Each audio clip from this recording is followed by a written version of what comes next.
Guys, samahan nyo ako. Pupunta ako ng Pasay dahil magbabayad ako ng binili nila ni Madam na generator. So, nakabayad na ako nung last week. Partial payment.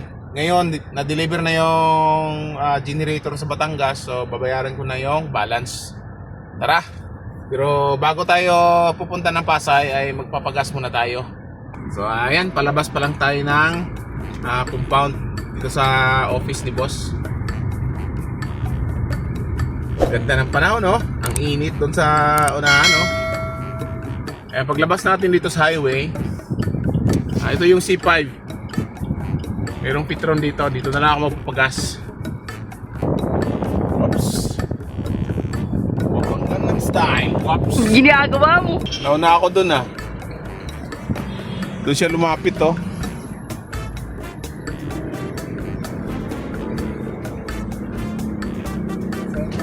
Diesel Max 1,500. Ay, extra unleaded pala. Nagkamali. Extra unleaded 1,500.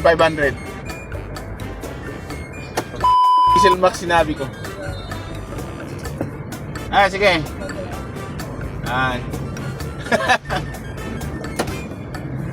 Dito nga ako pumuisto kasi walang Diesel Max. Kamali pa. 1.5. Okay. Ang aga-aga, nagkamali na agad. Diesel Max papagas ko dito. Dito nga ako pumisto sa sa gasolina. Diesel Max pang sinasabi ko. Aga lumulutang. Kaya tapos na tayo nagpapagas. Punta muna ako ng 7-Eleven dahil magpapanood ako ng RFID. 500 lang. Sabayan natin tonggo dahil pupunta tayo sa pinaka inner lane. Sana makapasok tayo.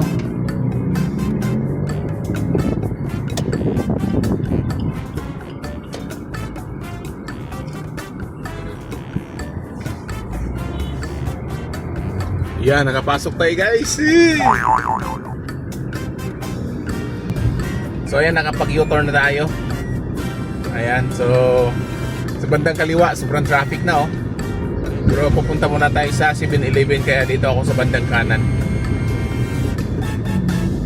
Yun lang, matraffic pa rin. Baka dito tayo sa pinaka outer lane.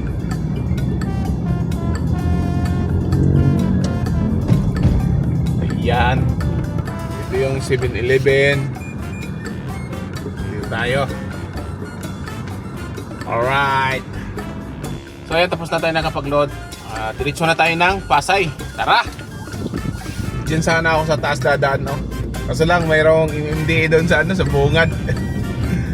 Hindi ako makasingit, kaya dito na lang ako dadaan sa ilalim. Buti na lang, maluwag dito sa ilalim, no? Nandito tayo sa Bagong Ilog, Pasig. So dito ako dadaan sa Kalayaan ngayon. Kakanan ako dito. Galing dito sa C5. At saka mag-Buendia ako. Tingnan natin kung maluwag pa dito. You know, sabi ko na nga ba, matraffic talaga dito tuwing umaga. Nandito tayo ngayon sa Kalayaan Avenue. Galing C5. Ayan, so normal lang to. Grabing traffic dito tuwing umaga. What? So buti na lang hindi kasama yung boss ko. Kasi kapag ganito ka traffic, kasama yung boss mo, pati ikaw na-stress ka kung paano ka gagawa ng paraan na mapapabilis yung takbo mo. Mahirap kasi kapag kasama yung boss mo. Palagi naghahabol ng oras yan. Tapos ganito ka traffic. Aray ko! So ngayon tayo lang, di tayo may stress. Okay lang, matraffic tayo. Wala namang ibang lakad si boss Nandun lang sa opisina maghapon. Kaya okay lang yan. Pag sinapukit sa bunganga, ngipin mo ang dessert mo. Ayan, nandito na ako sa sa Buendia. Pa-exit ako ng Buendia.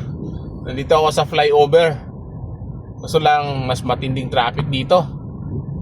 Yan Yan Makati na yan yung may mga building na yan. Makati na yan.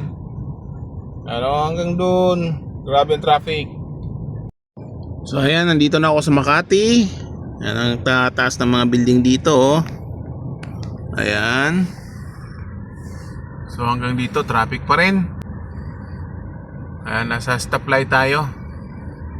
Nandito tayo sa Buendia, Makati. Makita nyo yung mga building yan. Oh. Ang tataas ng mga building.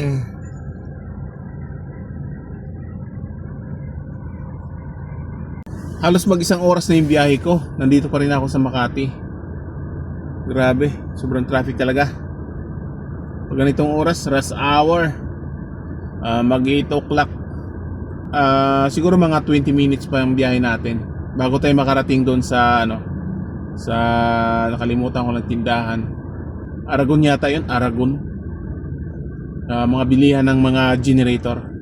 So yan, ito na yung Baron pala, Baron. Hindi siya Aragon, Baron. Ayan. So ito na yung Baron. Bilihan ng genset. So ito yung Baron Agricultural and Industrial Corporation. Ayan. Ang katabi niya ay Security Bank. Ang katapat niya ay Metro Bank. So, nandito lang siya along Top Avenue. So itong Top Avenue na to, ayan. Kung makita yung mga brand ng mga generator, ayan po. Ayan.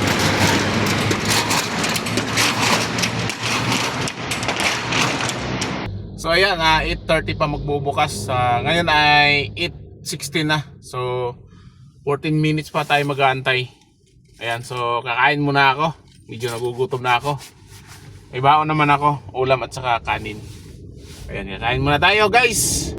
Sino ka nakausap ko doon? Si Bong. Ba't di niya kinakausap kuya si ma'am tungkol doon? Kasi dapat magbabayad na lang sila ng charge.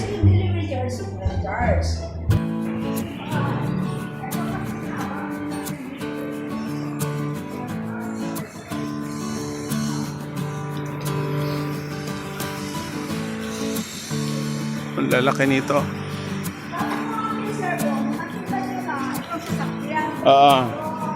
Hindi po pwede nag-usap po sila yung driver ko na hindi po pwede basta iyan yan kasi Ay. Ito yan. 100 pala to.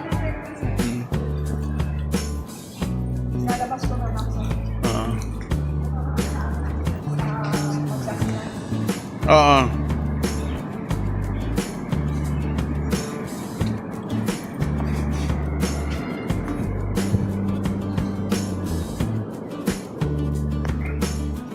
So, okay na, ma'am. Alis na ako. Balik na ako doon sa opisina. Salamat, mama.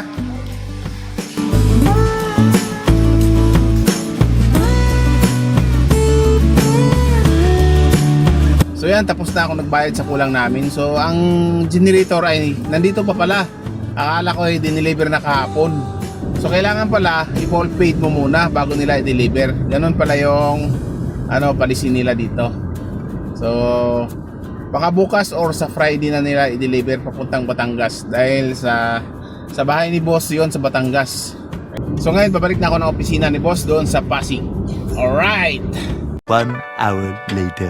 So pagdating ko ng opisina ay dumiretso muna ako sa kantin dahil medyo nagutom ako. Mayroon kasi akong dalang putumaya. Kaya umusok pa dahil ininit ko sa microwave oven at parisan ko ng Milo with coffee. Dapat kasi ang iparis dito ay hot choco. So wala naman tayong hot choco, ito na lang Milo with coffee. Niluto ko to nung umuwi ako. So mga 4 days na. So naka-frozen lang ito. Binubukod-bukod ko na siya. Nilagay ko sa transparent na plastic para anytime na gusto kong kumain, kukuha na lang ako. Mas paborito ko kasi ang putumaya kaysa biko. Napakatamis kasi ang biko. 1 eternity later. So ayan, pwede na tayo magtambay maghapon dahil wala tayong lakad. So dito na ako, mamaya ako maglalakad. Meron tayong electric pa na maliit dito. Malakas yan. Pwede tayo matulog dito.